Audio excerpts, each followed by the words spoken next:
Keir Starmer recently denied that his government has let down victims of grooming gangs who have endured suffering in the United Kingdom for years. This has sparked outrage among the public and opposition MPs, who are furious with the Labour government for refusing to launch a thorough investigation into the issue.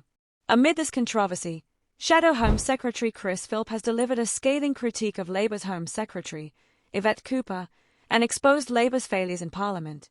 Watch the clip below. Thank you, Madam Deputy Speaker, and I thank the Home Secretary for advance sight of her statement. The whole country is shocked by the rape gang scandal. Over years or decades, thousands and maybe tens of thousands of vulnerable young girls were systematically raped by organised gangs of men, predominantly of Pakistani heritage. Instead of those victims being protected and the perpetrators prosecuted, those girls were systematically failed. Many cases were covered up because of absurd concerns about so-called community relations. Police often did not investigate. Local councils covered things up.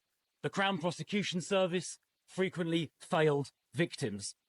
And those raising concerns were frequently accused of racism. Never again can people be silenced in that way. And I pay tribute to people who have raised these cases over the years, starting, I think, with former Labour MP Anne Cryer nearly 2 decades ago, who first raised these problems and bravely persevered, despite accusations of racism and worse, including from her very own colleagues. And let me just say, in that vein, a word on the Prime Minister's comments this morning. It is not far right to stand up for victims of mass rape. And smearing people. Order. It's those concerns. Shadow.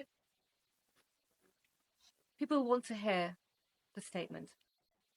Smearing people who raise those issues is exactly how this ended up getting covered up in the first place.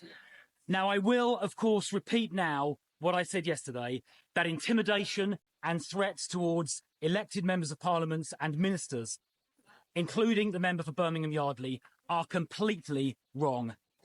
Now, as the Home Secretary said, action is important, and the last government took extensive action, starting with the original J report commissioned in 2014 by previous Home Secretary, now Baroness May. A year later, she commissioned the independent investigation into child sexual abuse, and it was Sajid Javid who commissioned data collection in about 2018.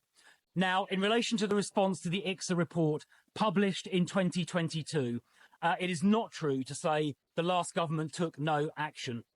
The last government established the Grooming Gangs Task Force, whose work led to 550 arrests of perpetrators in the first year and safeguarded 4,500 victims. So my first question to the Home Secretary is this: can she confirm to the House, I'm sure she can, but can she confirm to the House that the Grooming Gangs Task Force work will continue and I hope even be stepped up? Secondly, as part of the work of the Grooming Gangs Task Force, and again implementing one of the recommendations of the ICSA report, in April 2023, the last government mandated data collection in relation to ethnicity that the Home Secretary also referred to. Will she confirm? Now it's been going for over a year and a half. Will the Home Secretary now confirm that data on the ethnicity of perpetrators will be published? Now, as the Home Secretary, of course, has acknowledged, one of ICSA's main recommendations was mandatory reporting to the police by people in positions of responsibility.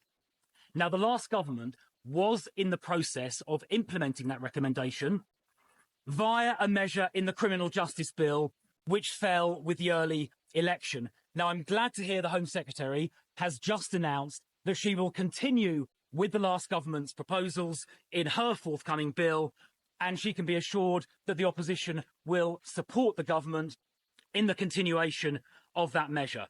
Now, finally, Madam Deputy Speaker, the Home Secretary did not address the need for a full national public inquiry on this scandal.